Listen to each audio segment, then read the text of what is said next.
across the UK, on DAB+, on your smart speaker, on your smart TV, and on your side. This is Talk.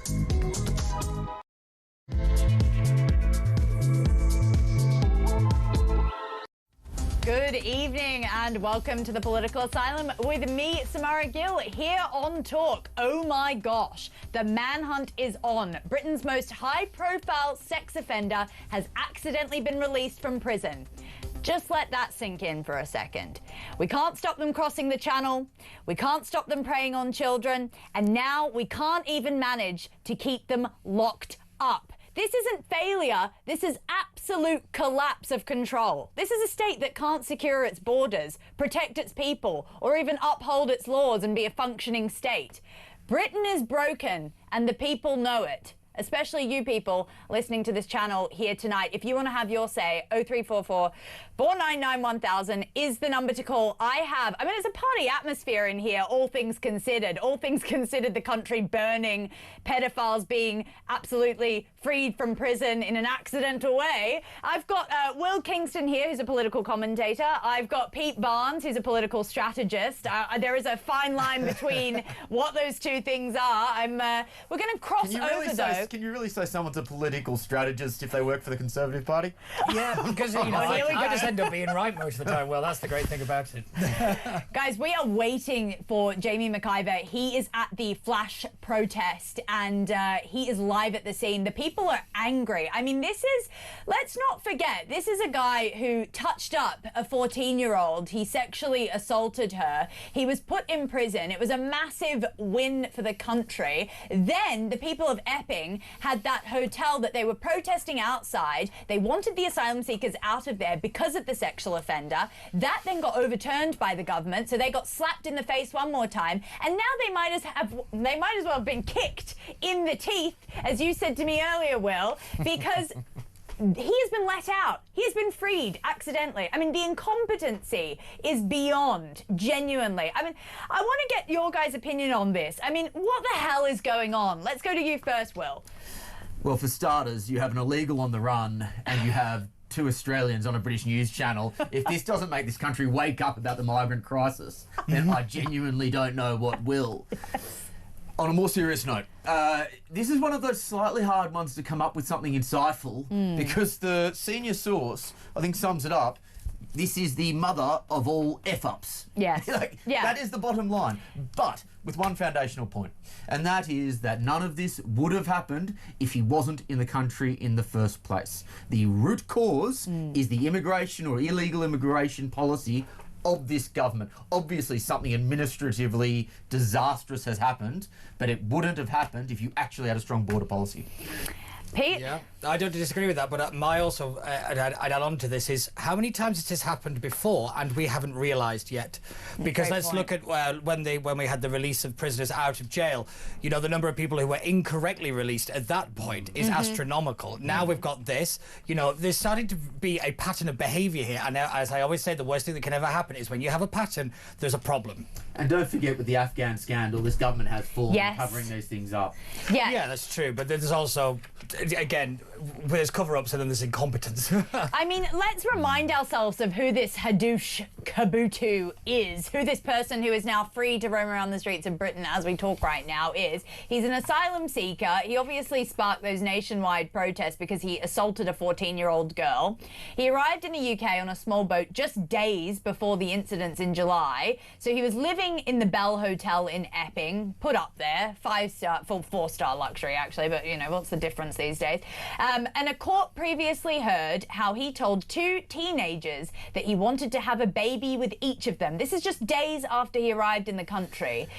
He then attempted to kiss one of them before going and putting his hand on one of the girl's thighs to stroke her hair.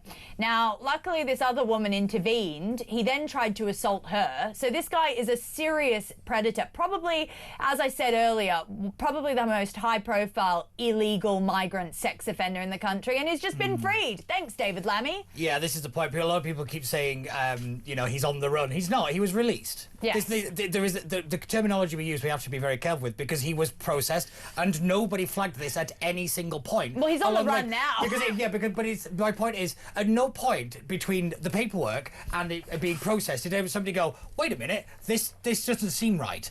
How is that a thing? This is my big point. Is that when we have these processes, it is people that fail. We keep blaming systems. It's people. We need to know who failed and why. It's both. But this is also one of the most high-profile criminals in the country at the moment. The fact that the prison system and the officers and obviously I actually don't know what you call the warden. As Peter Cobwell just said, and I heard Vanessa Frake on earlier, it was 7 different levels of security that he had to get through. I mean, what is this country running on? And you're right, his face was all over the news. I mean, seriously, why did no one say, wait a second, we're freeing this criminal? I mean, so he was meant to be deported, and they couldn't even do that right. But also, in terms of the optics for this government, I don't think I could come up with a scenario that demonstrates that they just don't care about this problem any better if I tried. Now look, is Keir Starmer directly responsible for the dodgy paperwork?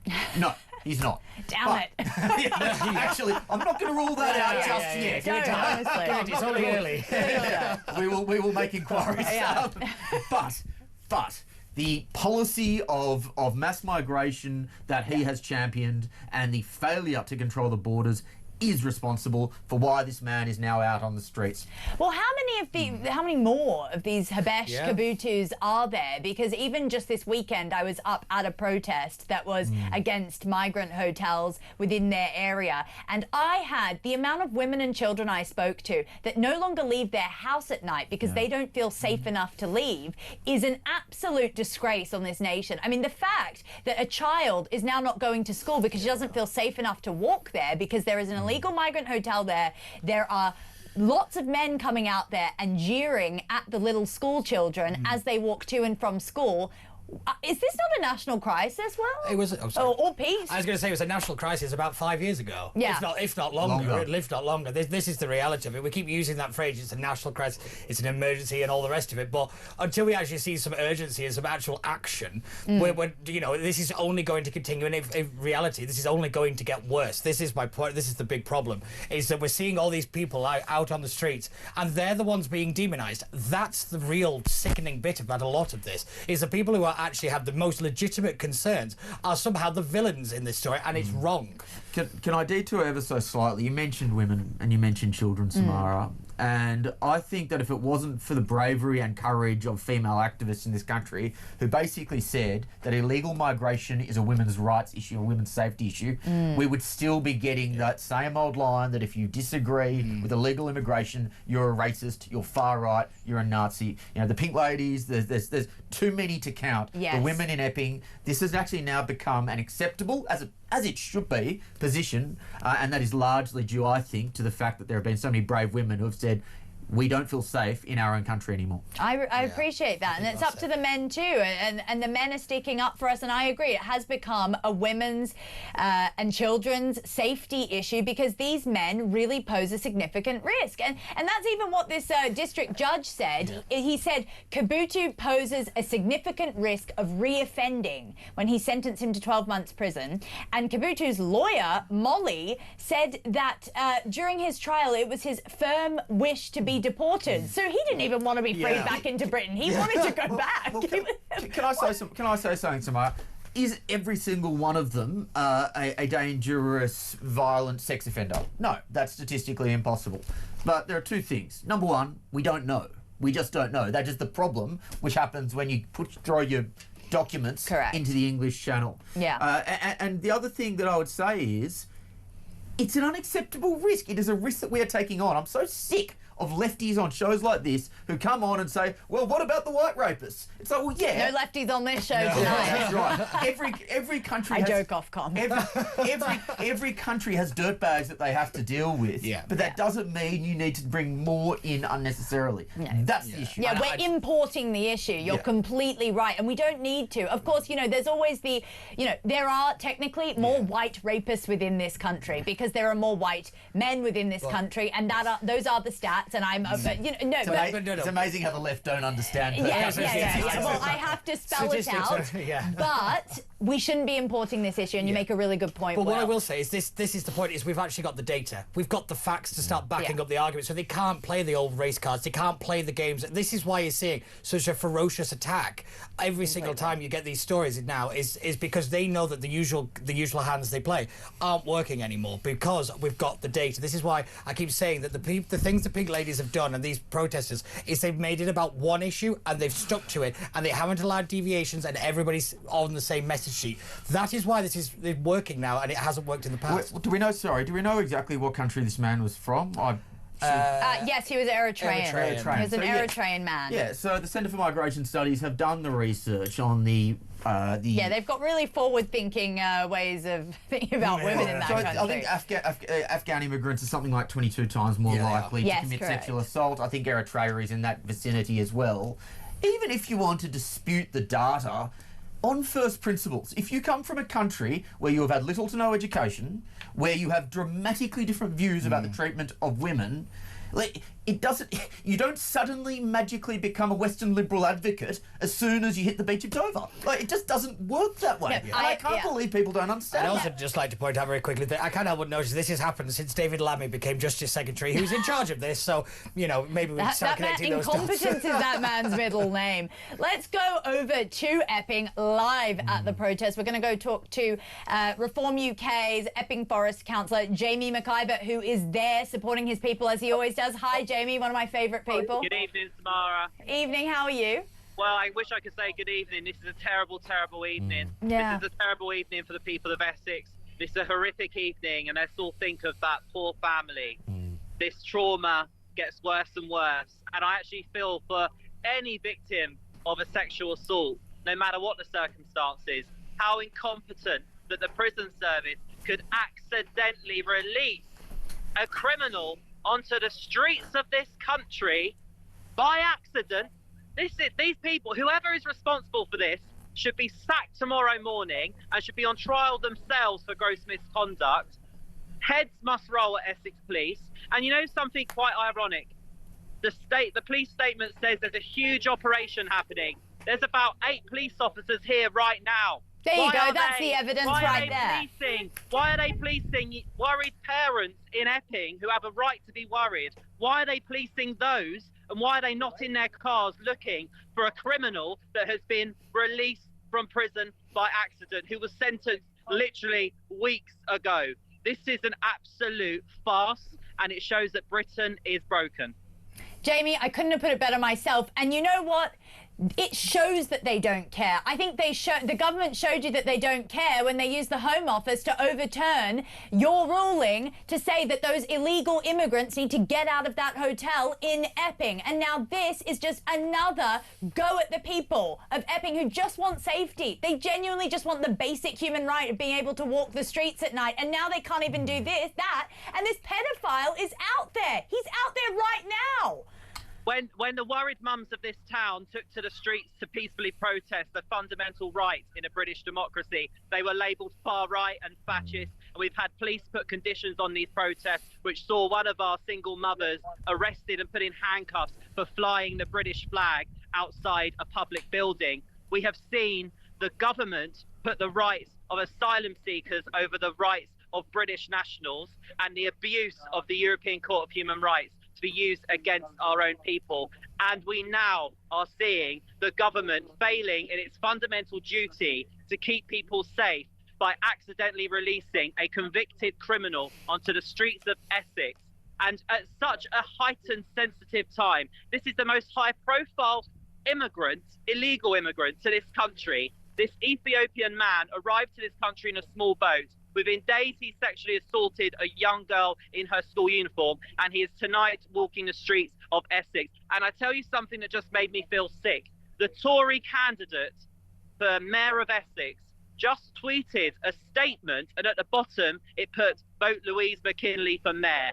This shows how the Conservatives who are in charge of this county have totally lost control of themselves. I think they should all stand down and call by-elections. They have failed the people of Essex. They have failed Epping. And I'm not making this as a political point. I'm making this as a point about principle. The first response of a politician in Essex, a senior politician in Essex, when this news broke, was to do a statement to promote their political campaign.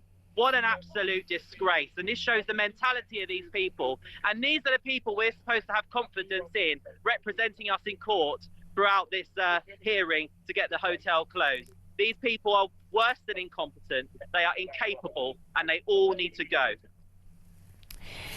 Every single Friday I've had to, well, not every single, but a lot of Fridays, a lot more than probably you or I would have liked. I've had to go over to Epping because your people keep getting abused by the state, to be quite frank. They really do. And I've just received this incoming news that he's been seen at the Chelmsford railway station and he was getting a London-bound train. So I feel like he's coming to London. He's taking a little trip. Samara, I feel like asking the police officers that are standing, policing parents of Epping who are concerned for their daughter's safety, why they are standing here policing this and not walking around and driving around Essex looking for this individual to get him in handcuffs, get him detained. There is a 9 p.m. flight to Ethiopia tonight from Heathrow. This man should be on it. He should not be in this country. He should never have been here in the first place. And Samara, the priorities of people in power at the moment are so wrong. The government do not care. They can't get a grip on this. And it goes to show that we currently have a government that is happy to let unvetted men in this country, and when they're convicted, will oversee them being released by accident. This is how low Britain has gone. This is how broken Britain is. He told the judge himself that he wanted to be deported. I mean, this is really, really the levels that this country has gone. They're more likely to free someone than to deport them. What the hell? Will Kingston is just here. He wants to have a quick word, and then I will let you get back to the search because it's very important, Jamie. What search is my question? We've seen that he's on a train. We know that he's at the Chelmsford railway station. We've seen him board a train. Why have they not picked him up? Look, it's not that hard, guys. Get the train timetable. Honestly, Will, they're too busy trying to find far-right women at the protest right now outside the Bell Hotel. That's what they're too busy doing.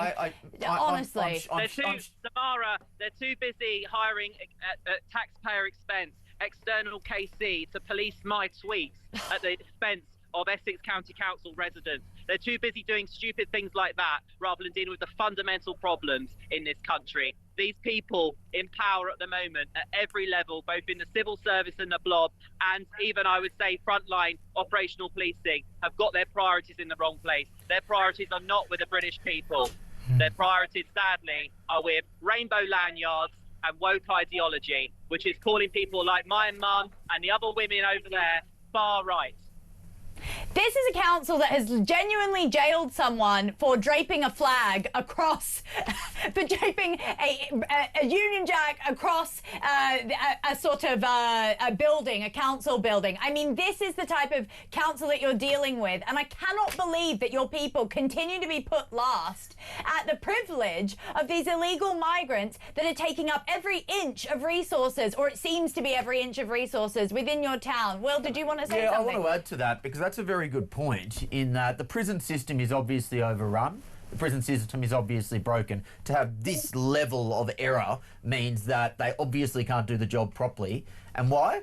To your point, we are jailing people for things like rainbow flags. From memory, there's 30-odd arrests for thought crimes committed online every single day. Perhaps as a way to make life a bit easier for the prison system, actually start jailing violent, dangerous people and freeing up space so you don't have, obviously, a system which is broken largely as a result of imprisoning the wrong things. Stop patrolling the tweets. Start patrolling the streets. It's so simple. I mean, we have to cry out about it. Jamie, you are doing a world of good work. Thank you so much for joining us on this night. I'm sorry about the circumstances. Keep doing what you're doing because your people really need you right now. Clearly. I mean, this is egregious. Thank you, Jamie, for joining us. That's Jamie McIver. He is a Reform UK councillor in Epping Forest. Oh my gosh, guys. I mean, that's at the scene. You can't get any closer to what's going going on than that. I want to hear the response on the Conservative Council and Pete's brewing away. I mean, well, first of all, of course, it's incompetence, but again, let's not forget that, of course, national laws override local councils, and also let's not forget that some people were Conservatives 20 minutes ago.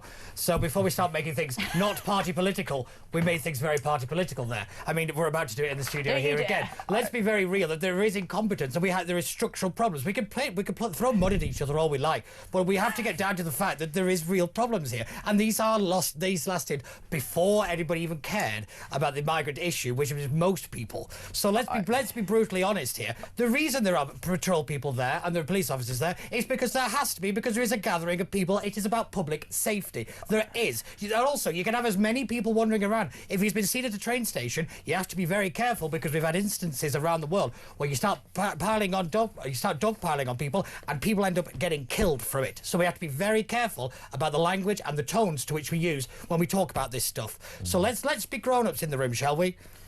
It's always been a problem for me, actually, but I always enjoy being on with Peter because he's the master of defending the indefensible. Well, I'm not defending anything. I'm merely stating facts. This is the fundamental reality. Again, you can throw them on all you like, but I'm talking about how to try to fix an issue, not trying to get 10 minutes of fame.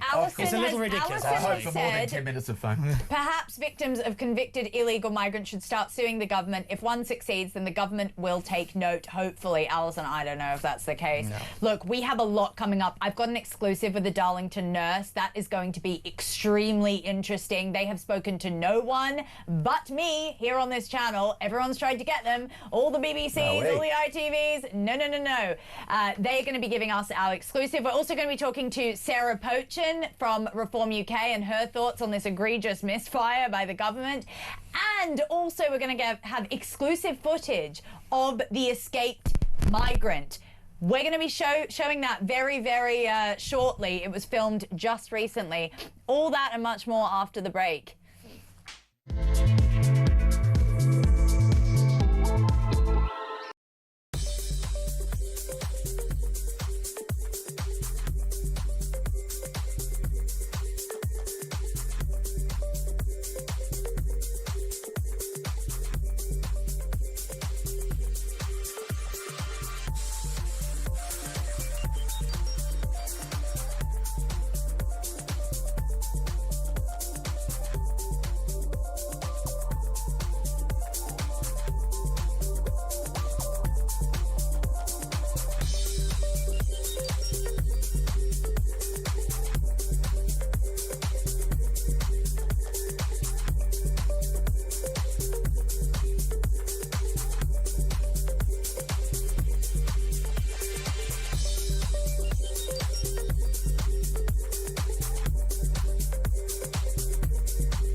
I would have absolutely no issue with this man being returned straight to Sudan to serve his sentence in Sudanese custody. Whether that's possible is another matter. And one of the issues we do have to watch in cases like this is ensuring someone is actually punished for their offence. Because what we wouldn't want to do is just someone commit a brutal murder, be thrown out of this country, and then find themselves walking around at home within weeks.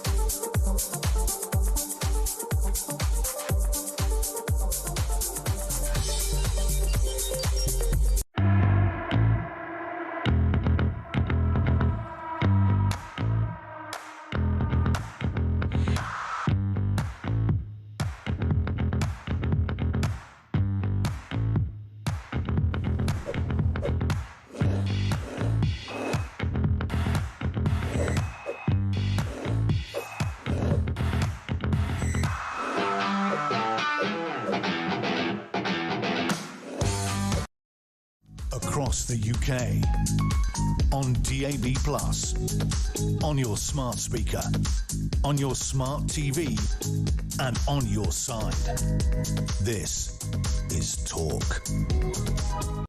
Welcome back. Robbie T says, "Hi Samara, great show. A sex offender, 12 months in a dangerous prison wing, deported back to a country where he's supposed to have fled, or released by accident by the prison system in the general public. I think he's got the most dangerous outcome. He'd better hope members of the public don't get him before the police." Ooh, Robbie, are you on the hunt?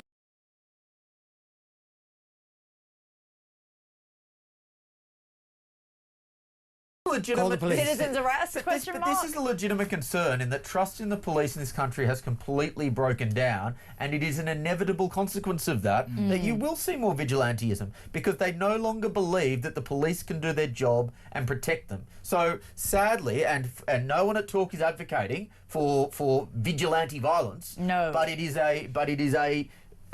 a consequence of a complete breakdown in trust in the police. No one go and attack this man if you see him. Do not do that. That is awful, even if he is a pedophile. We just want him deported back to Eritrea, where he wants to go. He said that to the courts. He wants to go back home. So if you do see him, just contact the authorities and just go about, just be calm. Just don't try and attack him in any way. I will state that.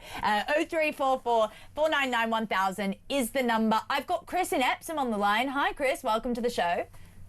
Hi, Samara. How are you going? Spoken, once before. Hi, Peter. Hi, how's it going? Go, Chris. All right. I was discussing this guy. I mean, what a cock up. But just got to leave it there, really, because you can't swear too much. But it's pushing something else out the news cycle that I think is even more important. All right? The Metropolitan Police have announced that they have opened 9,000 cases of grooming and raping in London. Oh, yeah. Yeah, the London grooming gangs. We've been covering that a lot this week. What Khan said has never happened, and he's never, Sadiq, do not get me started on Sadiq Khan. Oh, mate. And he obfuscated when the Tory lady tried to bring him the book on it. That guy, I think that now proves that he's committed something in public office, which bringing the office into public disrepute. Oh, that's it. Thank you, Peter. That man's ego, he will never step down. I spoke to John Wedger, who is genuinely the chief whistleblower of that whole debacle, the London grooming gang situation, the guy who's genuinely put his life on the line to stop this. And he told me, no, Sadiq will never step down over this. I mean, it's egregious. Well, what do you think about it? Well, Chris, the interesting thing is that there is a common thread that runs through what you've just said and the migrant manhunt we've been talking about, and that is that they are both direct consequences of a failed policy of mass migration and multiculturalism. If you don't have that, then you don't have this bloke on the streets tonight. If you don't have that mass migration policy, you don't have young girls being sexually assaulted by predominantly Pakistani Muslim men. That is the thread that runs through this. And until politicians come to terms with that, more stuff like this will happen. Well, that's perfectly fine. Sorry, Chris, just want to say, that's perfectly fine, but the thing is, what are you doing about it now? It's easy to point at the thing and say that thing's bad. We all agree with that. The reality is we've got to deal with the things that are happening right now. And this is the point. Getting really angry about stuff is perfectly understandable, but you've got to start holding people accountable. What can we do to get things fixed, to actually get on the way to stopping mass migration? I also do think it's about cover-up. I mean, if we didn't let people get away with these attitudes towards women, if we put our British values first, our Western values for that matter, then we actually wouldn't have this. The issue is that we allow people to exist in these silos within the country, and we don't impose our own values onto them. And I think, you know, there's a lot of my own dad. He was an Indian immigrant in Australia, and he did his every single day wanted to become an Australian, wanted to adapt to the values, wanted to do all that. I mean, that used to be when migration was not mass, actually, which is the point you make there, Will. It used to be a finite thing. He felt like he had a golden ticket to the country, but it's not like that anymore, is it? Chris. Can I say something in that Peter said earlier as well, about if they don't do anything, then you will see more vigilantism. Now, let's tie this into that then, Peter. That was well said. Tell me I'm not a conspiracy theorist and it's not deliberate. For the last 6 months, the government have been trying to lay down new laws for gun holders and telling gun holders they've got to do this and they've got to do that and they've got to put them into an armory, and they're trying to stop new issues because a shotgun is not a license, it's a certificate. Yes, it's and true. actually everybody is entitled to have a shotgun with a certificate if you apply. And if they say no, with no good reason, you can go to court and get it overturned. Well, Chris, sorry, mate, go on. I just think that there's too many things happening, right? This one in, one out. Take it back to the beginning. We had one in, we got the French to agree his paperwork, we put him out. Yeah. We accepted one in, but actually it was 3 because he brought his wife and child because he had he was vetted. So he gets independent leave to remain. So we've got 3 on the benefit system and 1 gone out the country. The one that's gone out the country, we've got to pay for his food and his accommodation to the French. And now they want to expand it to Brussels, Germany and somewhere else. It's bloody madness. Chris, it is absolute madness. Honestly, thank you for calling in. Thanks, Chris. Let's break. I've got to break because I've got a Darlington nurse on down the line. It is going to be a massive interview. You don't want to know who this trans person that she had to deal with. You don't want to know what he was up to while he was pretending to be someone called Rose. That after the break.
across the UK.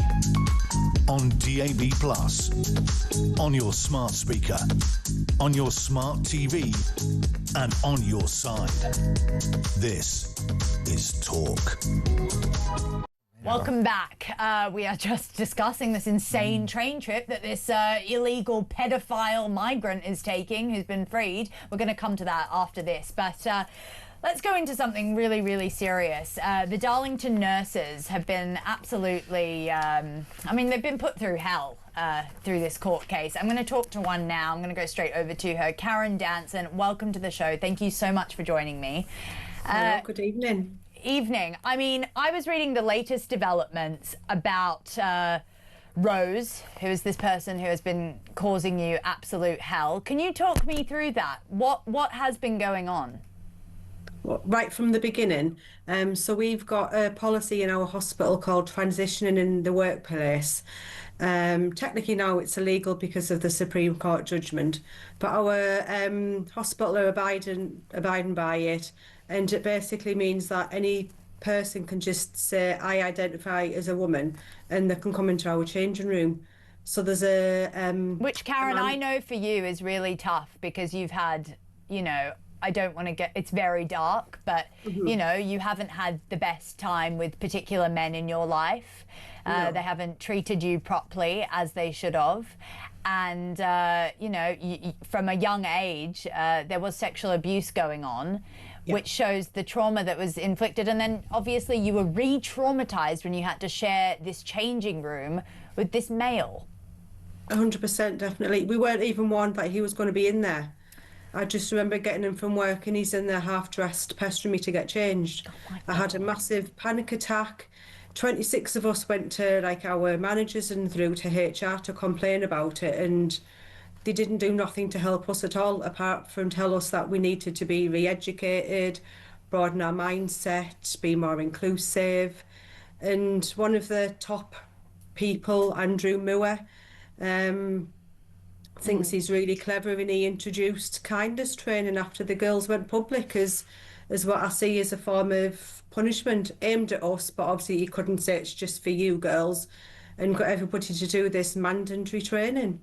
There's nothing be kind about a potential person that could assault you in your changing room. I don't think you should be kind to someone like that. I mean, hearing these things about Rose with her, or his actually really, holy underwear that he was wearing, the way that he was staring at you. That as a woman, I think you'd be sick of being nice at that point. It's just absolutely infuriating. It's insulting and patronising, and like I said, this training, coming from this Andrew Moore, you need to be educated, you need training to be kind. Well, actually, maybe people like you shouldn't be working in the NHS if you don't know the difference between a man and a woman. Have some biology training. It's just... Sorry, I've got some guests in here just thinking that this is absolutely ludicrous. Bizarre, and for everything I've been through and the rest of the girls to have to go to court just because I don't want to take my clothes off in front of a man. There's a Supreme Court ruling now. I don't even know why you guys are still having to battle this and why we're having this conversation right now. Because there is a Supreme Court ruling that says a woman is a biological female. Exactly. The writing is on the wall here. And then this to come out today. When I read this, my jaw dropped to the ground. This trans nurse, Rose, the one in question, while he was using the female changing rooms, he was trying to impregnate his girlfriend at the time. This is what the tribunal heard. That's what we've been told, yes. And not taking any female hormones. Yeah, he's very masculine. I saw a photo of him. He doesn't look like he's making any effort to become a woman. No, and that's what he looked like in that photograph. That's what he looked like when he was in the changing room with me. And it's not the fact that he even looks like a man. He is a biological man. He shouldn't be in that changing room. It should be for biological women. So he should get out, and it's not safe. It's degrading. Where's the dignity? Where's my dignity and the empathy and compassion for me and the rest of the girls who are having to go to court and miss time with our family and our friends, miss time away from work, and to do what we want to do just for this, because the trust are trampling on on the Supreme Court judgment. And I think one of the worst things is, and I don't know if it's still the case, but the women who had the issue with this man in the changing room, were then given basically a almost broom closet to change in, or a sort of unused closet, while he got the privilege of using the women's bathrooms and changing rooms. Is that still the case? They told us basically if anyone's uncomfortable getting changed in the big changing room, go out of there and get change in our manager's converted office that didn't lock from the inside. It still fell under the same policy, so technically if Rose wanted to go into that changing room, he could. So rather than listen to the concerns of 26 women, let's just put those 26 women in a little box and let's pander to the trans ideology and leave him in the big changing room. So time and time again, they represent. Correct, Karen. Sorry to cut you off there. They genuinely represent less than 1% of this population. Yet their rights are getting put well above all women. It's intolerable. I mean, how's it going with the case? I mean, what is going on with that tribunal? Are you finding any sort of light within this darkness? Hopefully. I mean, I give evidence on Wednesday, and it was really hard. It was really emotional, and like some of the other girls have give evidence as well. And we're nurses, we shouldn't have to go to court and do these kind of things, but we sat there and we took it all, and we give back just as much, if not more. And I feel really positive and just extremely proud of what we're actually doing here, and we're just going to keep going. Karen, you should be so proud. You are doing a world of good for us women, and you are setting a standard that then future nurses, future little girls won't have to do and go through what you've had to go through. And I genuinely thank you so much for that. Just know that all those hours that you're spending away from your family in court, everything you're doing is going to pay off. And I'm with you. I'm always talking to the Christian Concern people who are helping you along the way. And they are absolutely incredible over there. And they are actually championing women's rights, which is something that apparently has been pushed to the side in 2025. And Karen, I know your story, and I appreciate that you had to go in court and actually recount a lot of that. And it shouldn't have been the case even in the first place. But no. Thank you so much for coming on and sharing your story. And please do come on in the future when you do find that light, because I think you guys are going to have a very good outcome. I really hope and pray. I appreciate it. Thank you, Karen. Have a great evening. Thank you for joining us. That's Karen Danson there. She is one of the Darlington nurses. Very courageous woman. Honestly, we are lucky to have people like that in this country. Number one. Men? Yeah. Actual men? Yeah. Well, look, number one, bravo, Karen. Yes. That story actually makes me feel a bit ill. Same. Nurses aren't paid much. Nope. Their job is literally to help people in their time of need. You will never, ever meet a nurse who isn't kind, caring, compassionate. It is just like one of those types of jobs. And then to see someone like that put through this process, and again, I'm going to draw a link with some of the other stories we're talking about. Across this country, the rights of a small group of evil people are now prioritised over good, everyday British citizens, all because of this oppressor matrix, which we now live in.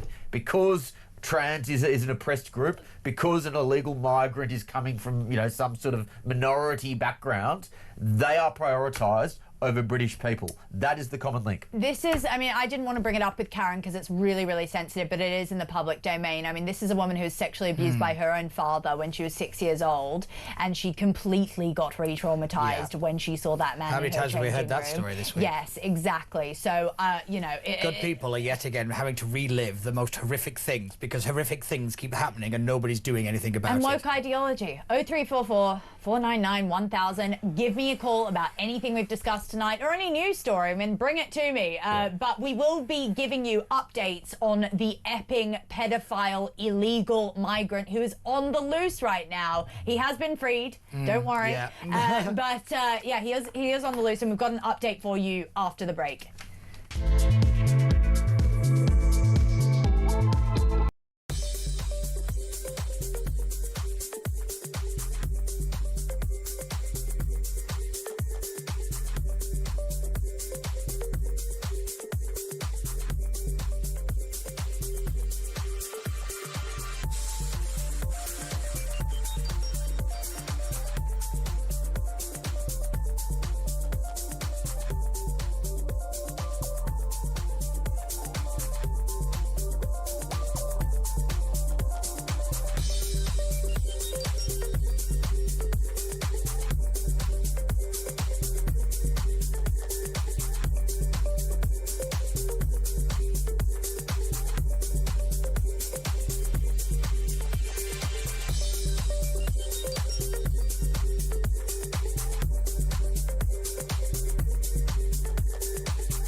I would have absolutely no issue with this man being returned straight to Sudan to serve his sentence in Sudanese custody. Whether that's possible is another matter. And one of the issues we do have to watch in cases like this is ensuring someone is actually punished for their offence. Because what we wouldn't want to do is just someone commit a brutal murder, be thrown out of this country, and then find themselves walking around at home within weeks.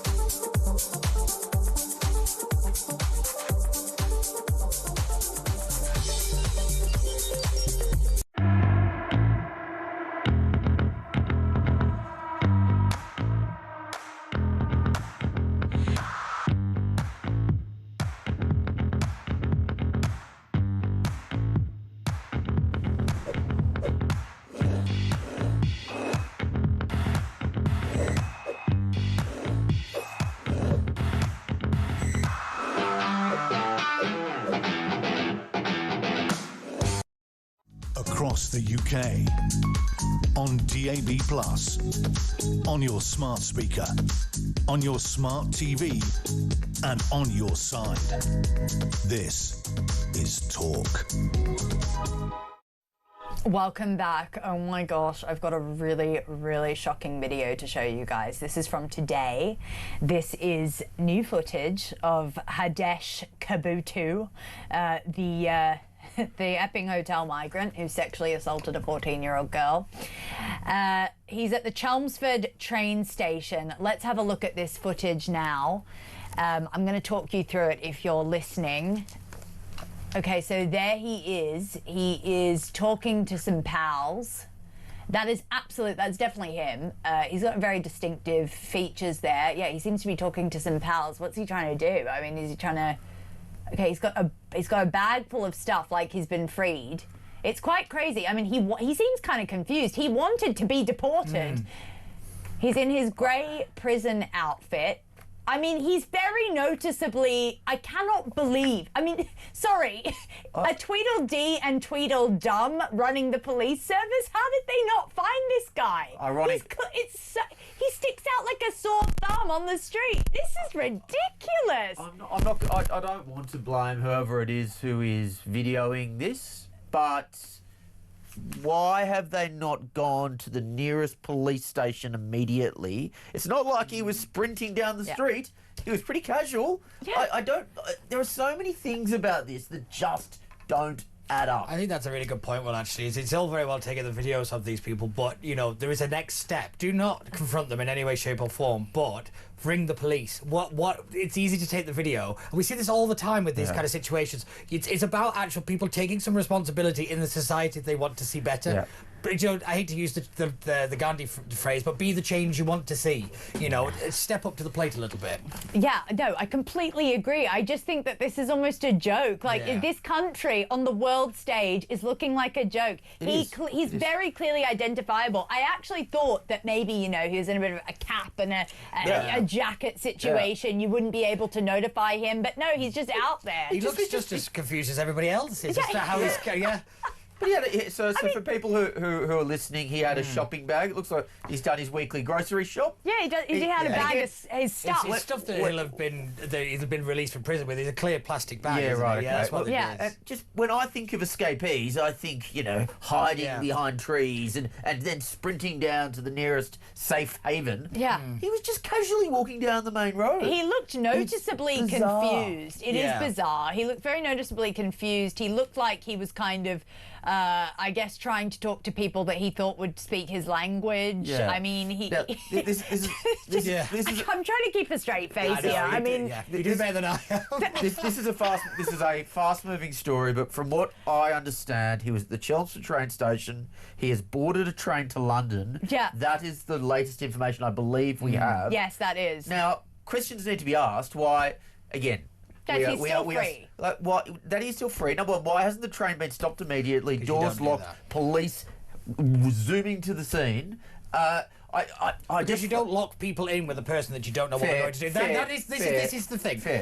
When you are in these situations, it's not a Hollywood movie. You don't stop or capture these people like it's some kind of Expendables film. The reality is you don't stop them with actual boots on the ground. You stop them with timetables, and you stop them and you contain them. This is how the British Transport Police do it, and they happen to be pretty good at it normally. I want a Trump-style operation. This is the thing. We could get outraged, we could start screaming and ranting, or we could try and catch the guy. And I'm sorry, the way you're going on about it, Will, is it's more drama and more kind of sensationalism than actually trying to fix the problem. This is the sort of weak, mealy mouth. We can fix them. Brought the Conservatives to where they are today. Shout loud and hope it all fixes itself. That works out wonderfully, doesn't it? Let's talk to Steve in Devon. He thinks that the Prime Minister should resign over this. Hi, Steve. Welcome to the show. Yeah, this guy's not escaped. He's been released. And whoever allowed him to be, he should be put in prison with this guy. Yeah. I've been denied medical treatment for my ailments. I'm an electric wheelchair user. I can't get medical treatment. What is your illness, Steve? I've got cancer of the rectum. I'm not allowed medical treatment. I'm on PIP. I'm not allowed care. I'm charged £200 a week by social services. And these guys get everything free. And yet he's been allowed to walk free from prison. I mean, he was getting a free flight back home. And these guys are just allowed out of prison? Yeah, right. I'm sorry, but whoever, the Prime Minister is in shame for this. Lammy is in shame for this. Pete, do you agree with Steve? I completely agree, but the one who should go is actually David Lammy. He's the Justice Secretary. It's his remit. It's his brief, and he has failed it. He's fundamentally failed it. But let's be honest, it's David Lammy. Expectations were not high, but this is gross negligence. This is on a level we can't even quantify. The last 5 years, I've not been allowed to see a doctor. Oh, Steve, that's heartbreaking. Private, and I'm on social. I'm on unemployment. I have to go private, and there you go. There you go. Brits being treated like absolute second-class citizens in their own country. Yeah, exactly, and it's not right. And I'm unemployed. I can't. My housing association won't allow me to sing, but this is unreal. I'm sorry, this is unreal. What?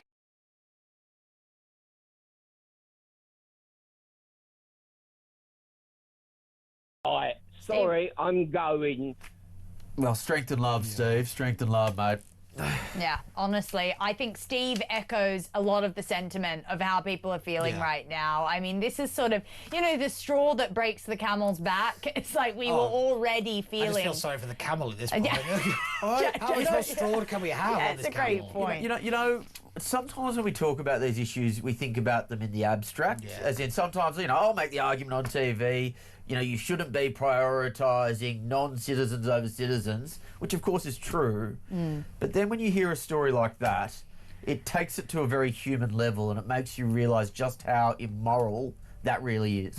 03444991000 is the number if you want to get in touch. I'm going to be talking to Sarah Pochin. She's one of the station's favourites, a Reform UK MP, after the break about this, and we're going to get her thoughts. I mean, Nigel Farage has already chimed in. Keir Starmer has weighed in, calling it totally unacceptable. Oh, wait a second, Starmer, you're in charge. So if it's totally unacceptable, who's going to be held accountable for this? I really want to know, because only one person has been temporarily suspended for this situation. So it's getting to a point of ridiculousness with how incompetent this government and all its cronies are. We're going to also be talking to Ahmed Yaqub after the break. 0344 499 1000 is the number. We will be talking to Sarah Pochin after the break. Stay tuned.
across the UK. On DAB+, on your smart speaker, on your smart TV, and on your side. This is Talk.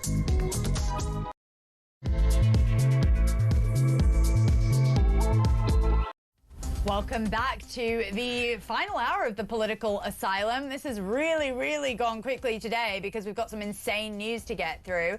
And Stan Hall says, Samara, Kabutu might actually think he has legitimately been released. That is why he is casually talking to his own people. Yeah, I agree. He looked very damn confused there. Good point. Let's all talk to Dave in Southend while we're waiting for Sarah to come up.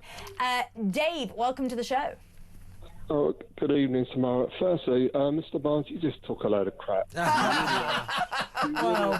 now. Well, there you go. You do have a lot of lovers on this station. It's fine. A lot of people love you. People are entitled to their opinions. Which bit didn't you like, Dave? Right. Well, secondly, the head of the Essex Police is in Chelmsford, which is 1 minute round the corner from the prison. That's where the police station is. Nowhere near the high street. But the fact is, in the olden days, my day, we would have had him on the ground and we would have taken it. This bloke is a coward. He picks on girls. A couple blokes could have taken him down and held him until the Oompa Loompas turn up, if there are any, because... I don't know if because he's a dangerous individual. He is a convicted pedophile. He's sexually assaulted people. Yeah. I don't know if I'd be asking people to go, even men, to go up to him and Will, you're not agreeing? I have mixed feelings on this. Again, right. If you saw him, because he's in London apparently right now. We have to say we don't advocate violence. We don't advocate going up to this man. But I can see where our caller is coming from, that a couple of blokes back in the day, if you saw someone who was a threat to women and children, would have rugby tackled him and put him on the ground. Again, I'm not advocating that, but I can absolutely see where he's coming from.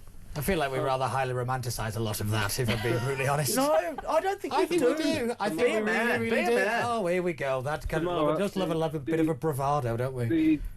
Samara? Yes, Dave. The man picks on little girls. He doesn't pick on men.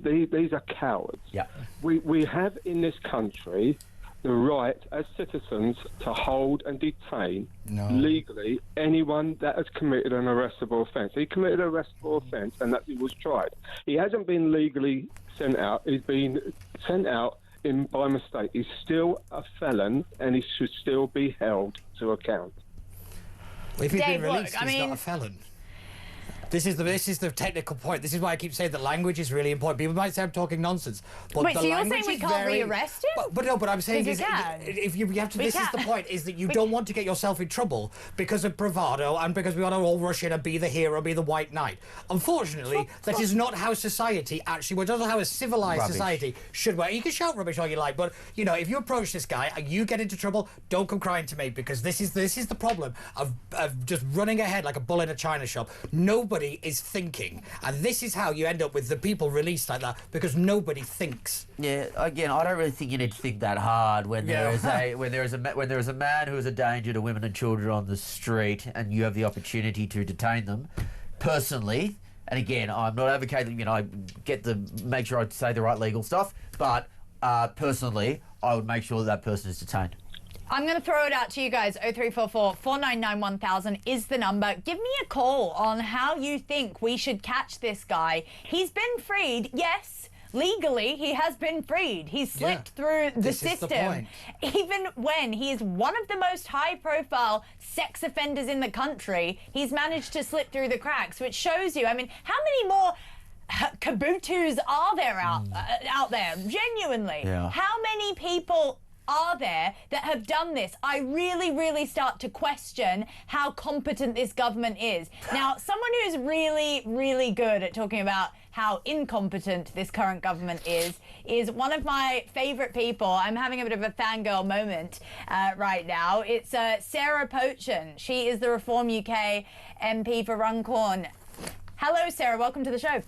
Hi, Samara. It's really nice to be here. Thank you for inviting me. Thank you for coming on the show and giving up your Friday night. I appreciate the commitment. Let's just jump right into this. I mean, I did want to talk about Kafili and how reform went, but I do want to get your comments first on this crazy migrant that is now on the loose because he's been freed. I mean, David Lammy, Keir Starmer, what's going on? It's quite frightening, as you say, the incompetence of the system. But what's happened here is clearly, this guy was being transported to a deportation centre, but he's been found guilty. My point would be, why was he even ever released from custody? He should be deported straight from court, effectively, or police custody, or the criminal, whichever point he was, just deport him straight from court. Do not mess around taking these guys to deportation centres where we're told that a flight might leave in days. Well, we all know that means probably weeks or even months. Well, clearly with him, yeah, that's what it meant. He's been found guilty. He should be kept locked up, and he should be put straight onto a plane from prison and deported that way. None of this immigration centre stuff. Just get them out of the country, because that's what I would do if I was Home Secretary. Well, one day maybe. I mean, let's see. But I think that when we think about it, he wanted to be deported. He told the court that he wants to go back to Ethiopia, where he's from. And even seeing this video today, I don't know if we can play it. It's a silent video. Someone's captured it just today. It's the most recent video we've got of him. He looks clearly confused to have even been freed. He wanted to be on that deportation flight. He didn't want to be here. And he's clearly not hiding. He's got his jail outfit on. He's got a bag full of his stuff. I mean, what do you have to say to that? Don't you think the fact that he was even allowed to just walk around in broad daylight, don't you think that's absolutely absurd? It's completely absurd. And where are all the police? Yes. Why aren't there any police in our high streets? He looks like he's on just a normal busy shopping street there. Where are the police? What is this man doing? And it's not just this one. I mean, we know he's been found guilty of this heinous crime against women. And let's not forget, so many of these migrants coming in have a very, very medieval attitude towards women and girls and what they're entitled to do to us. They should not be here unvetted.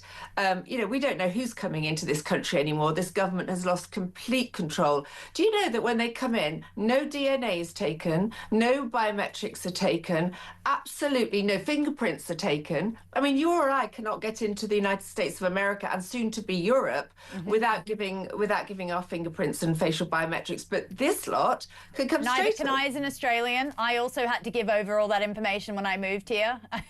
So back to this guy. He's wandering the streets. He clearly is, like you say, bemused himself. But where are our police? Our police should be policing the streets. They're probably all on some woke DEI course that's, telling them to go and, I don't know, wear their rainbow lanyards and, teach them about pronouns. Our police want to be on the streets. They want to be catching criminals. So let's let them get out there and get this guy back and on a flight out of here. You're so right, Sarah. And it's quite interesting. At the top of the show, we went actually live to a flash protest that was happening outside that Bell Hotel, because obviously the people of Epping have absolutely had enough. And we spoke to one of your colleagues, Jamie McIver, and he said that there was a lot of police there that were trying to, quote unquote, control the protest. I mean, why are those resources not being used to catch this guy? We now know that he boarded a train from Chelmsford train station to come to London. So now he's roaming freely, probably outside this building where we're filming right now at News UK. We don't know. I laugh because I genuinely could cry at how crazy this situation is. I mean, we've had Kemi Badenoch saying Labour can't run a bath. Farage has also chimed in on how absolutely mad this situation is. I do think that he will become a sort of test case as to how we can't control even the illegal migrants that have been locked up. I mean, this is someone who said that he wanted to make babies with a 14-year-old. This is a massive threat to be honest, the national security of this country, but in a more micro way, the women and children of Britain. So What would reform do to stop these absolute deviants from running the street? I mean, I was just up in Hillsdale this weekend, and I was at a protest against this sort of migration because there is a school that is surrounded by illegal migrant hotels. I spoke to many little girls who said that I don't want to walk to school because I fear that I might get raped because there have been illegal migrants circling her primary school. This shouldn't even be a question for a British child. What's reform going to do about this if you guys get into power? It's utterly shocking. And in my constituency of Runcorn and Helsby, I've had people come to me in the campaign office, which is now my actual constituency office, I should call it, but come to me with their stories of their daughters being approached in a local park, asked if they'd like to earn money. And we all know, what was implied there, but they've been flashed at, and we've had rapes in Runcorn, so the fact is this problem is all up and down the country, often in towns like Runcorn, which are, deprived towns, places that, where people are being dumped on with these illegal migrants because they don't have a strong voice. Well, it's people like me that now are speaking up, and you asked me about reforms policy. We are speaking up, and we are defending the safety of women and girls. And the fact is that this type of person should never even make it into our communities, whether it's in the Epping community for this guy or whether it's in the Runcorn community for similar issues that I've got in my constituency. And a reform government will not let these illegal migrants set foot inside this country. They land on that beach or those beaches in the south and they get scooped up and they are immediately taken offshore to be processed and sent back home so they don't come in. And the ones that are here illegally, we will find and we will deport.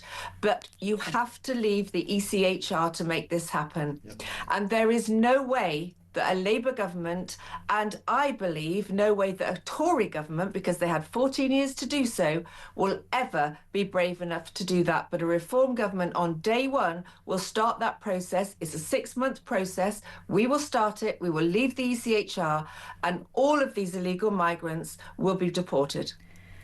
I can tell you why that'll work. Because it has worked in Australia. Tony Abbott, our Prime Minister, in 2015, he did a massive operation where he said exactly what you just said. If you arrive in this country illegally, especially by boat, you will be deported and you will be put on a processing centre called Nauru and you will not get any settled status in this country. And do you know how long it took for the boats to stop? 1 week it took. We don't have an illegal migration issue in Australia because the foot was put down. And I think Tony Abbott, I mean, at the time, you would think he was the devil incarnate the way they reported about him. Oh my God, we're not going to have human rights in the country. Oh no, we're not going to be able to, we're not going to be able to do anything. Look at this person who's running us into the ground. No. Let me tell you, I spoke in a debate on Monday down in Westminster about shutting asylum hotels and stopping the finance that we pay for these illegal migrants. And I cannot tell you the abuse I got from the Labour members there and the Liberal Democrat members there, calling me all the names under the sun. But no, we have to put a stop to this. They are absolutely taking the mickey out of the British people, and not only that, our safety is at risk, as we're talking about in this particular case. You're completely right, and it is always the working class, as you said earlier, that are put at the front lines of this invasion because they know that they're not going to complain as much as, say, if it was on the Islington elite's doorstep. I just do quickly want to show you this clip of this little girl that I spoke to in West Drayton over the weekend, just to show you how on her doorstep this crisis is. Are you not going to school at the moment? What's happening there? People are calling me racist at school for going to the marches, and they're calling me far right. But the thing is, I'm not far right. I respect everyone's cultures, their religion, where they come from and their background. I just want to be able to feel safe. And you're just trying to protect that little girl. You're just genuinely trying to do that, Sarah. I know you've got limited time. Will Kingston, who is my guest in the studio, just wants to say one thing, and then we'll let you go. Thank you, Sarah. Yeah, there are downsides to having two Australian loudmouths on British on a British channel, but one upside one upside is we can speak with authority on illegal migrants because Australia did get it right. And to your point, Sarah, when you cop that abuse from lefties at that town hall meeting, the one thing I would say to Samara's point, Tony Abbott was treated like the devil for a period of time. Now, it is a bipartisan consensus position in Australia that we do not mess around when it comes to illegal migration. The Labor Party has the exact same position as the Liberal Party, the equivalent of the Conservative Party. So with strong, persuasive advocacy for border protection, I have no doubt that this will become consensus position in the UK, much like it is in Australia now. Pete's our Tory in the room. Pete, do you agree? Pete's also the only person that understands how things work in the room, because you cannot just automatically lift the Australian model and drop it into the United Kingdom. Why As you have just said, a bipartisan agreement exists in Australia. Does that exist here? Sarah, no, it doesn't. No, it doesn't. Political persuasion. No, because you can't just denounce things. Settle down, boys. Sarah, anything to say to that? It's about the will of the government, and neither the Tory government or the Labour government have had the will and the bravery and reflected the views of the British people to do this. And I'm telling you that a government that continues to deny the will of its people is a government that will fall. Well said. Sarah, thank you so much for joining us. That is Reform UK's absolute superstar, Sarah. She is, I mean, oh my gosh, Sarah Pochin is seriously, I feel like she is the one to stop the boats. She was a Tory until 20 minutes ago. Wow. Come on, this is the thing. Everybody you keep saying was... So what's wrong with her? She's got some amazing policies. What she just outlined, no, she doesn't. Exactly that just worked. No. She has some amazing sound bites, not policy. Where's the framework? Where's the money coming from? Everything she's just announced is wonderful, and I don't disagree with. You guys had 14 years to do it. Yes, I don't disagree with you. I'm not saying that they were wonderful. What I'm saying is you can't just keep saying, oh, we're going to do this, and then when we ask a simple question, how, you go, oh, well, you had 14 years to fix it. It's not an answer to the question. It is so important that if you want to fix the problem, you actually come to the table with a solution, not a soundbite.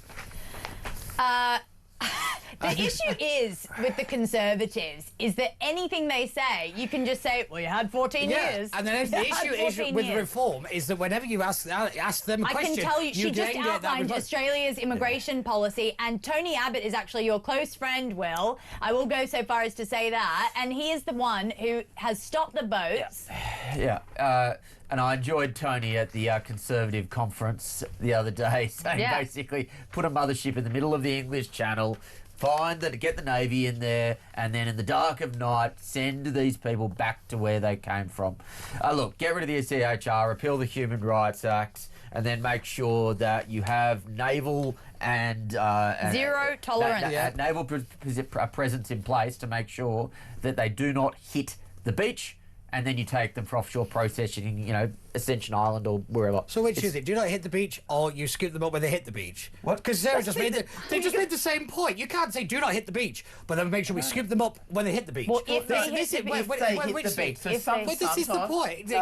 Because you can't put the Navy in the Channel. You can't put the Navy in the Channel because there is the UN Convention on the Maritime. Who cares? Oh, I'd love it. The next time the boat goes down that's full of British citizens and nobody turns around because, well, we pulled out of it so we don't get protected by it. This is the point of international law. You do it because you need protection at the same time. It is laughable to just keep screaming about things and then you don't think things through. International law, in inverted commas, is why we're currently giving away the Chagos Islands and paying billions of pounds in order to do so. No, it's not. Because that is not international law in the slightest. Not in the slightest has that anything to do with international law. So if we're going to start talking about things, let's make sure we know what we're talking about. Mr. Abbott said... the audience judge. Yes. Mr. Abbott said it's a form of peaceful invasion and no country can accept what amounts to a peaceful invasion. Well said, Tone. I think that's true. I don't disagree with that. I mean, you've had more people cross these beaches as illegal migrants than cross the beaches on D-Day. I think we can call it that. If I was to maybe take issue with the great man slightly... In many instances, clip this one up. In many instances, it hasn't been peaceful. This guy has sexually assaulted a young girl. So two young girls. But you're right. This is in many instances that these are. It's certainly not peaceful. No, completely. 0344 499 1000 is the number. Give me a call. How would you stop the boats? Can we stop the boats? What can we put on with this? Can we, I mean, I can't even get my words out because it's ridiculous. Can we put up with this for much longer? Give me a call, shoot me a text. Bob from France says Kabutu is probably asking where he can find an immigration lawyer to help him on the taxpayer dollars. Yeah, yep. I mean, I wouldn't put it past him, yep. Bob. I'll see you after the break.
I would have absolutely no issue with this man being returned straight to Sudan to serve his sentence in Sudanese custody. Whether that's possible is another matter. And one of the issues we do have to watch in cases like this is ensuring someone is actually punished for their offence. Because what we wouldn't want to do is just someone commit a brutal murder, be thrown out of this country, and then find themselves walking around at home within weeks.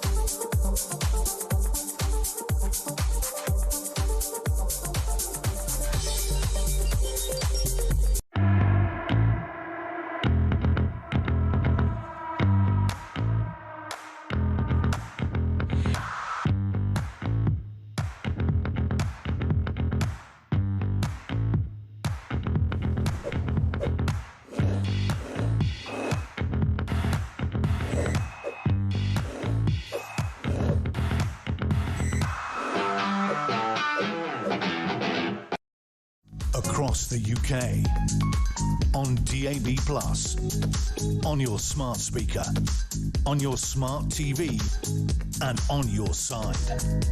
This is Talk.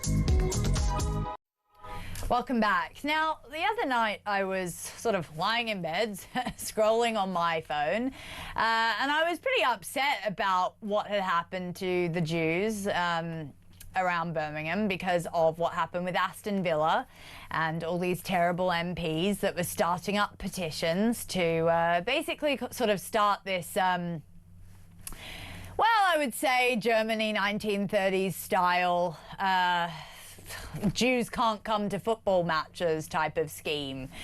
And then I see this guy called Ahmed Yaqub, and he's celebrating the fact that Jews are banned from attending a sport game. Well, then I thought I'd get in touch with him and invite him on my show. Welcome, Ahmed Yaqub, who is also a lawyer. Welcome to the show, Ahmed. Good evening, Samara. Thank you very much for having me. Thank you for coming on. I appreciate someone who doesn't shy away from a conversation. And I just had a couple of questions for you. I want to play you... There's no point shying away from a conversation if you believe what you are saying is right, Samara. Strong words. Do you believe this is right? This is a video of you talking about the goal of Zionism. The goal of Zionism is to divide people of all faiths, Muslims, Jews, Christians, Sikhs, into all faiths. No faith will tell you that it's okay to go and kill people, it's okay to go and occupy land, it's okay to murder children in the name of being promised people. No religion will tell you that. It's Zionism. That's what it is. And their goal is to divide everyone and then rule everyone with an iron fist. They want to control the world. You see what Trump did when he was admitting war crimes, saying he sent Netanyahu weapons, and they're laughing and joking about killing people and committing genocide like it's normal, and they're getting away with it. That is the goal of Zionism. I will talk more about this and how it was founded in more coming videos and how it was founded. I mean, you're acting like being Jewish is some sort of new world order. Ahmed, what did you mean by that? I mean, all I can see is an extremely anti-Semitic video. No, it's got nothing to do with anti-Semitic. And it's nothing to do with it's nothing to do with being anti-Jewish. I have Jewish friends. And you just said Jews are trying to take over the world. I highly respect Judaism as a religion. Zionism is not a religion. Zionism means that you want Israel to exist and you want Palestine to exist. You want a two-state solution. So what about that don't you like? Sorry? What about a two-state solution don't you like? Is that because you would want the obliteration of Israel? Is that what you're saying? Because Zionism is just that you believe in a state of Israel. Well, I believe that's in all that means, definition-wise. Before the Balfour Declaration, I believe in a one-state solution where Muslims, Jews, and people of other faiths lived in peace and harmony. And what would that one state be called? Like it is today. Nothing like what's happening today in Gaza. Where over what would that one state be called that you talk about? Because that does sound lovely. It sounds like a lovely thing of everyone living in harmony. I mean, I would want that. Of course, everyone deserves to live in peace. Exactly like the people in Gaza, the children in Gaza who have been murdered. Over 70,000 people have been murdered. All the schools have been bombed. You have people like the Maccabi Tel Aviv fans who go around chanting chants like ole, ole. There's no schools left in Gaza because all the children have been bombed. Of course, I would want the Palestinians to live in peace. Everyone deserves peace and harmony. Everyone deserves. Of course, but just how you've been celebrating the banning of Jews from the football.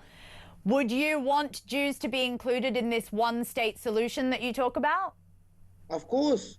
Of course I would want Jews to be included. I would want it to be exactly like it was before when the Jews lived peacefully.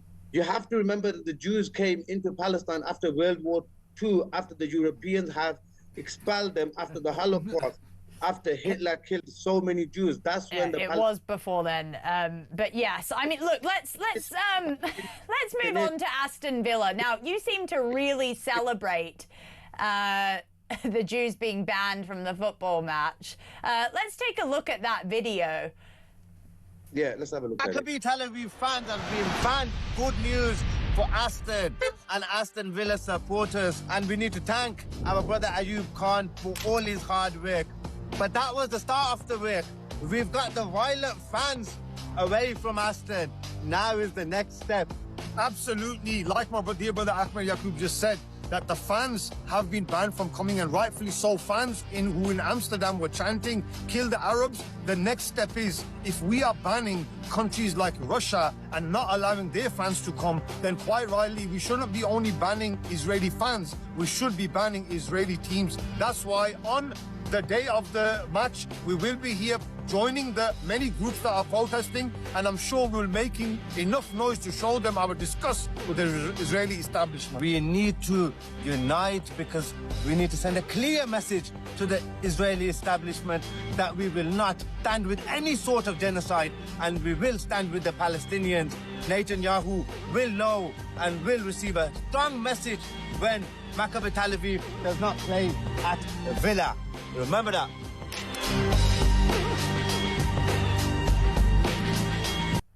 I mean, your lot has basically said that this is about safety of the Jews, but in that video, it clearly shows that you're an anti-Semitic who doesn't want the Jews anywhere near the football. So, are you an anti-Semitic? What do you mean by your lot, Samara?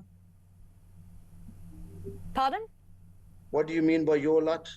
You are talking about your community. I'm talking about your community in Birmingham.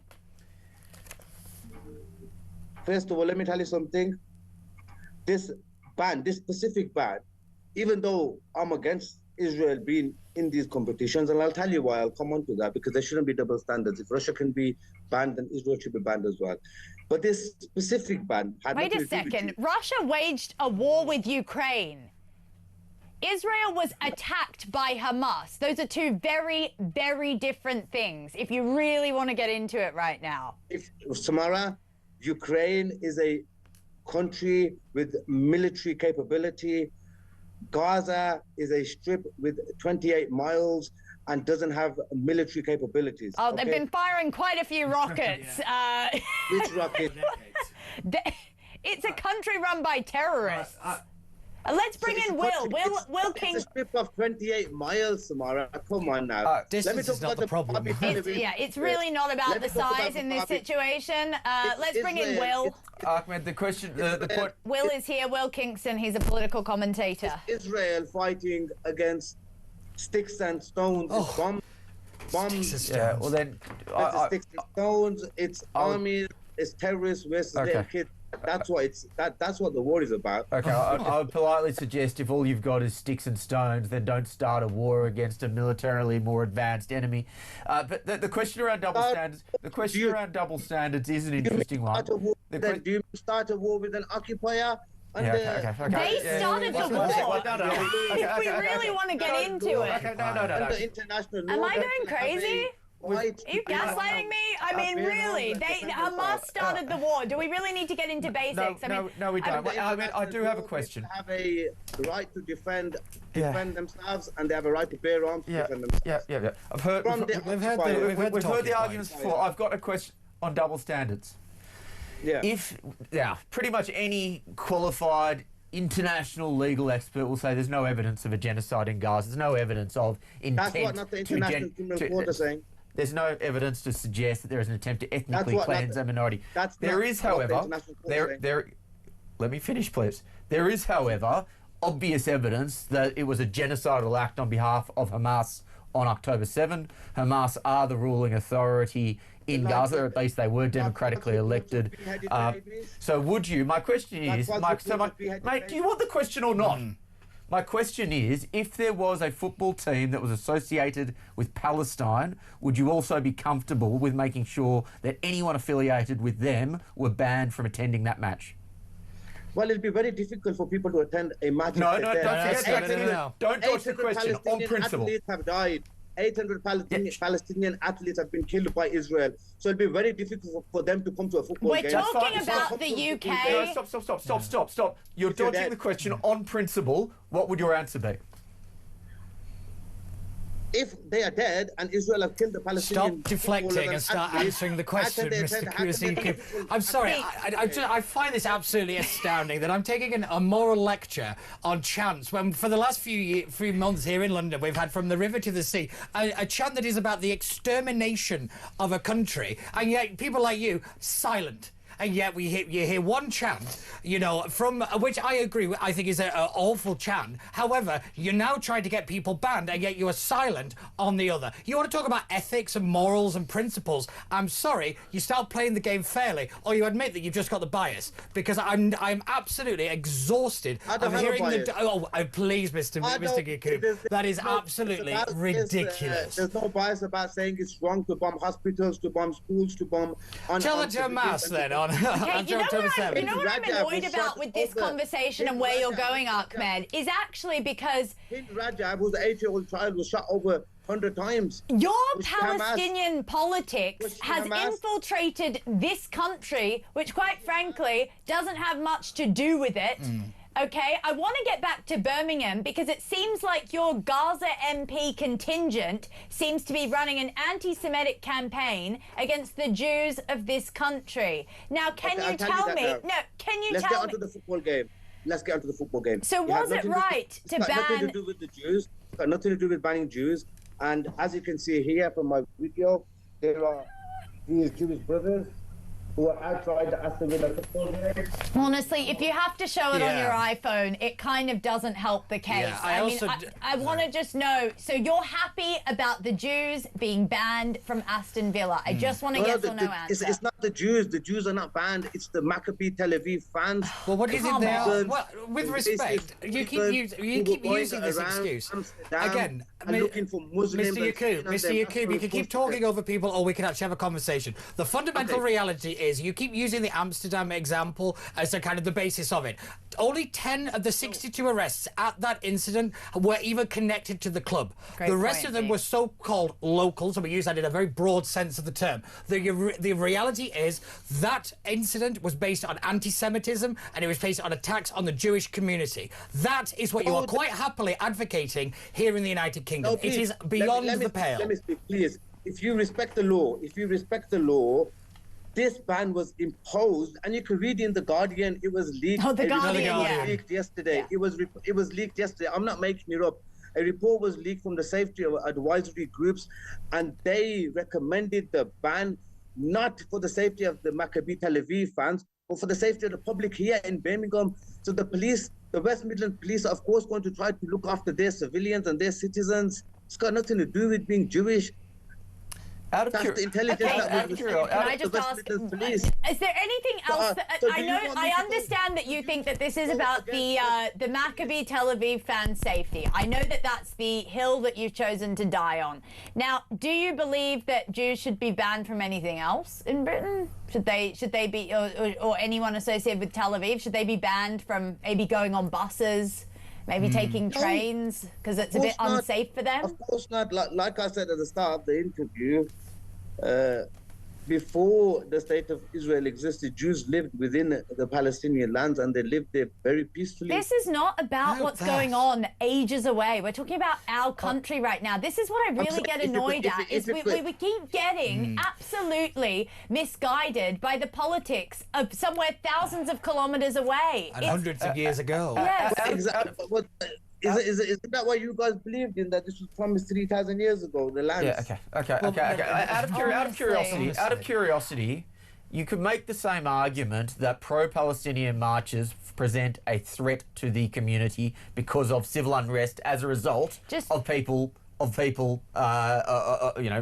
fighting each other. Just a couple of weeks ago, I saw a jihad flag at one. Yeah, sure. No, but my question is, why do you think it's acceptable for why do Jews turn up at the pro-Palestinian marches? Do you want the question or not, mate?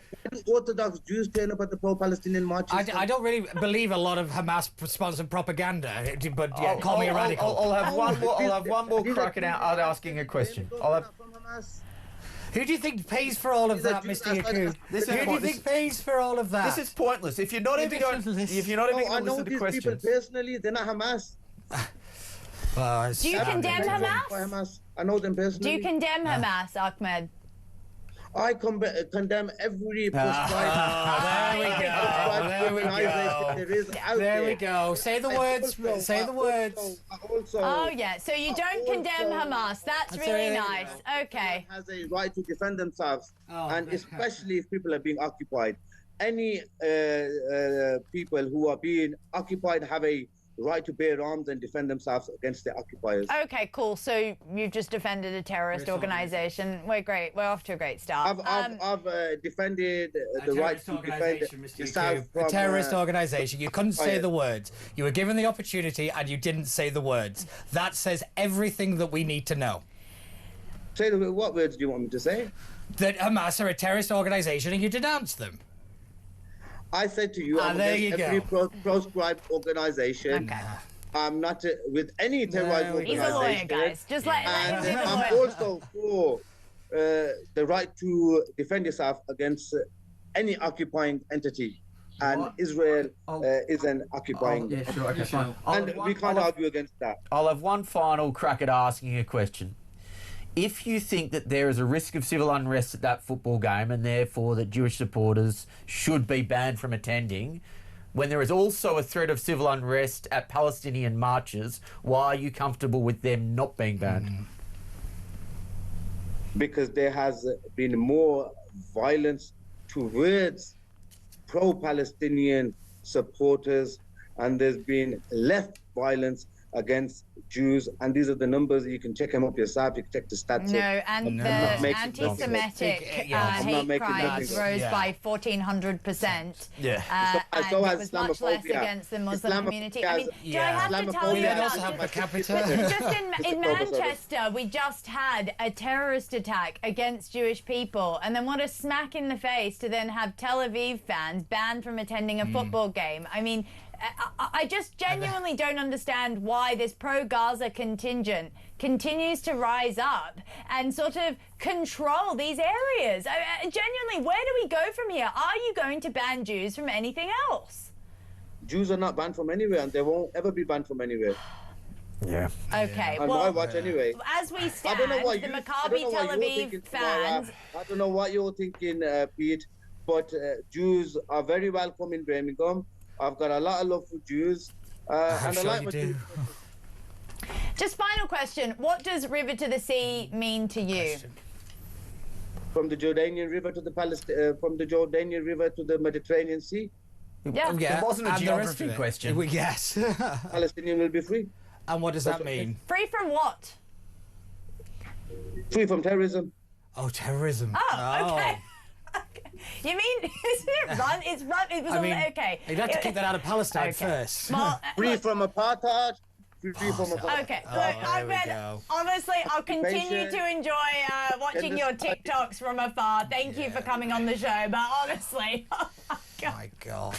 Wow. I mean, it's almost like a mind virus. It's almost impossible to talk up against. I mean, this man who's a lawyer in this country is defending Hamas, wanting one state. He's saying this openly. Yeah. I mean, he wants Palestine to be free. He wants the Jews banned from football. What the hell is going on? At some point, you kind of have to wonder, how far down the rabbit hole are we? Well, we've really got a break, but I'll be taking your calls. 0344 499 1000. After the break, we want to hear from you.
across the UK.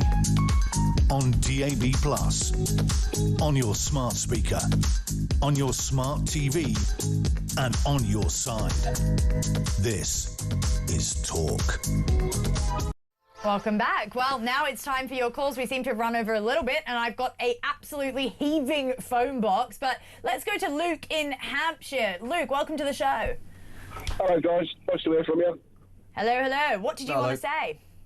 Well, I actually hope Ahmed is listening to this because he's a bit hypocritical when he says peace and love to everybody else. But his brothers in Darfur in 2003 wiped out hundreds of thousands of Africans.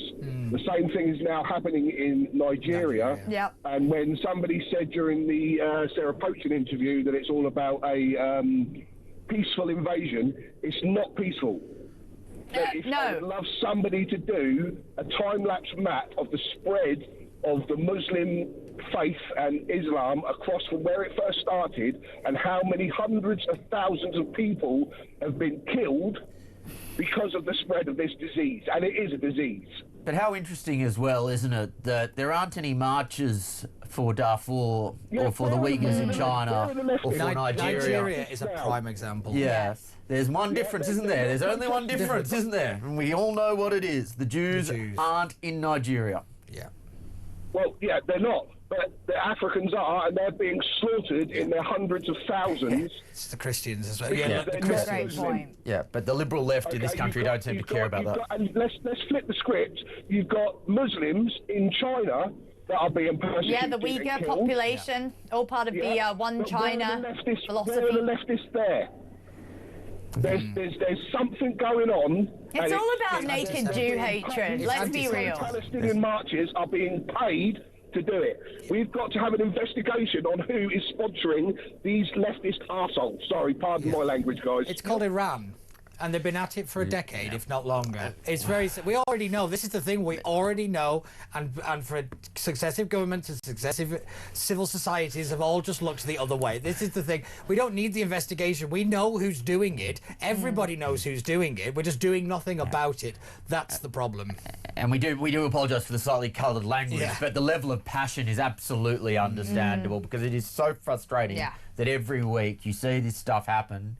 And yet, for some reason, it is still enabled by this government and by a ruling elite. Luke, you're so right. Thank you so much for your call. You make some really, really strong points there. We're going to go to break, and then I've got Gen X in Leicester waiting. I've got Tony in Doncaster. I've got a lot of people waiting to get their voices heard. So we'll see you after the break. Don't go anywhere.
in Afghanistan, Andrew, they've come up with a new burqa.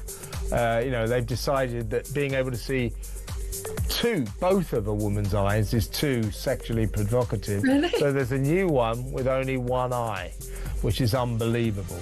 But I think, I'm uncomfortable about telling any woman what they should and shouldn't wear. Absolutely. But I'm not convinced. Women say, well, we decide to wear these burqas. It's like, well, do you?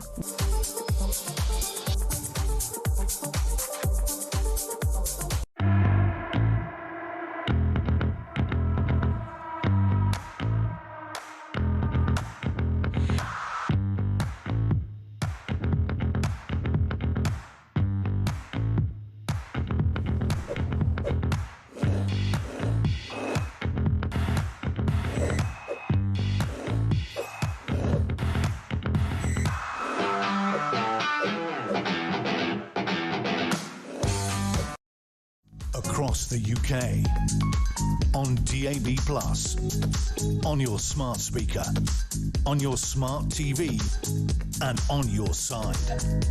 This is Talk. Welcome back. At the top of the hour, at 9 p.m, you'll have more of me for what just happened. So I am sorry in advance, but do stay tuned because that episode was insane. Kevin was out of control. Genuinely. I mean, some of the stuff he was saying, I don't even know. It's probably safe for radio. I guess you'll have to stay tuned to actually find out. And also, at 10 p.m, there's going to be phone calls with Andre and Ash. Now, I've heard from the producer that obviously this Hadesh Kabutu has been potentially wandering around London. Now, if they find him, they're going to bring him up into the studio to take your calls. Now, stay tuned for 10 p.m. because we don't know anything is possible. This guy's been freed. We might... So can you clarify that? Yeah. This guy, he took a train to London. We're at London Bridge right now. He could be out there and he could be coming up for 10 p.m. phone calls. So stay tuned for that. But that's the most shameless tease to try and stay on. I have heard... Sit in this chair. I have heard some things You don't believe me, and that's your problem. Andre Walker and Ash. Hey, anything is possible. He got freed. It would be quite an exclusive if you pulled it off. I will give you that. I'll give you that, yeah. Kerry in Derbyshire. Hello, welcome to the show. Hello, how are you? Good, how are you? I'm glad we've kept so calm. I'm absolutely outraged. Yeah, you should be. By Ahmed Yaqub, right? I mean, how can he sit there in his slack tracksuit talking about political division and everything that's in the country when he's clearly not British? He doesn't care about British, right?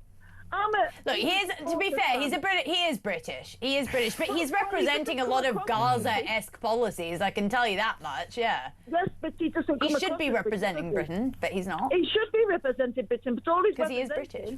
Is Palestine and Gaza, which has got absolutely nothing to do with us at the current time. Well, that's why I started getting really annoyed with him because I was like, let's focus on Birmingham, and all he wanted to focus on was the pile of rubble that is Gaza right now. And about 300 years ago. Yes. Yes, I'm an England supporter. I'm in the club and everything. We travel around the world to watch England, and England is the team is important to us. Yeah, I'm a Nottingham Forest fan, and I'd love the Tel Aviv team to come to Nottingham Forest because it's about football and not about politics. You make such a good point. Turned it round to say that the whole of Birmingham don't want a Jewish team to come there. I just can't believe we've gotten to this point, to be honest, Kerry. It's the way they talk in pejoratives, like our community. It's like, whoa. Who exactly are you talking about when you say things like that? Yeah. Because as you rightly say, I'm sure the whole of Birmingham doesn't have a problem here. Yes. And yet they talk about it in the way as though like they're clearly in the majority. They aren't, and they have to be called out on that every single time. That's why it's so important to actually have them on these kind of shows and to hold them to task. That's a really good point. Exactly. I mean, I've got a political view, but my political view doesn't span into my sports view. Kerry, yeah. No, you're right. Any club in the world can come to Nottingham Forest and play. Yeah. I think this all stems back. The world. Kerry, I've got to put you down because I've got... put you down. I've got to put you down on the phone I haven't got to put you down literally because you're a very, very good caller. I've got to put the phone line down because I've got to talk to Jenix in Leicester. He has been waiting for a long time. Hi, Jenix. Welcome to the show. Good evening. Evening. Evening. I must admit I've never watched Talk before. I'm actually on YouTube. Oh. It's quite a lively evening. It always is. Always tune in to Talk. I love a new watcher, a new listener. I must admit, the reason why I came on to Talk is I noticed that you running the article on obviously the escapee. Yes. And it's completely baffling me, this one. If you think about it, I've never been into prison. In fact, I've never been arrested.